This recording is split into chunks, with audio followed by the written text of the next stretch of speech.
Welcome to How to Homestead with Scarlett. Today I want to talk about extremely cold weather and what it can do to your little chickens. So I had a really great question a few days ago, which was how can you tell if a bird is absolutely freezing? What they will do is stand kind of the way he's standing right now. They'll just kind of stand, they'll tuck their heads in really far and pull their shoulders up to their ears.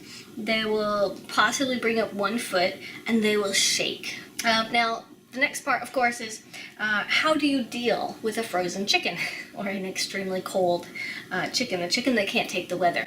Now, not all breeds of chickens can deal with the extreme minus temperatures. When you're initially setting up your coop and filling it with your birds and choosing what birds you want to pay attention to what birds are good for what region and what the weather is normally like in your area. Normally the weather here might go down to minus 10, maybe 12 or 13, but 29 is pretty extreme.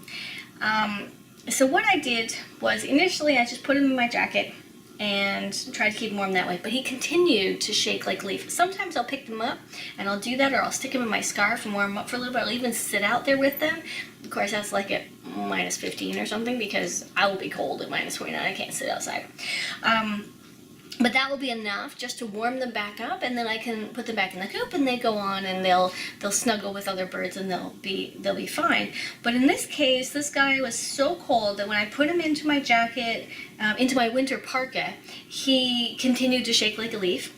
I finished my chores, brought in the tubs of water, which are actually ice, so I have to empty them and prep to take them all back outside, and he still shook like a leaf. Now, if you bring a bird into the house and you put it, in this case he's about 2 feet away from the fireplace, if he opens his mouth and his little beak just kind of drops open a little bit, that means he is hot.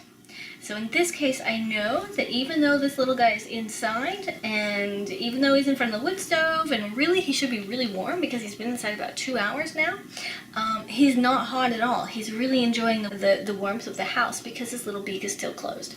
Now the next thing I want to do is watch that he eats. I've got a little bit of food right here. I want to make sure that he eats something. So if I give him just a little bit in my hand, this is a good sign. He'll eat the food, but he's not drinking anything yet. So I'm going to let him stay in all day, because if I put him outside now, he'll go back to being frozen.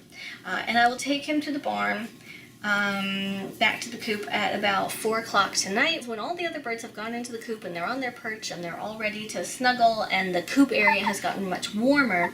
Then I will bring him out inside my jacket and put him into the coop. So in order to get this guy to drink, because he's not using the cup the way he should, is I just take a tiny drop of water and I place it on top of the end of his beak, and as it rolls down, he will wiggle his little beak around, he might, and take some of that water.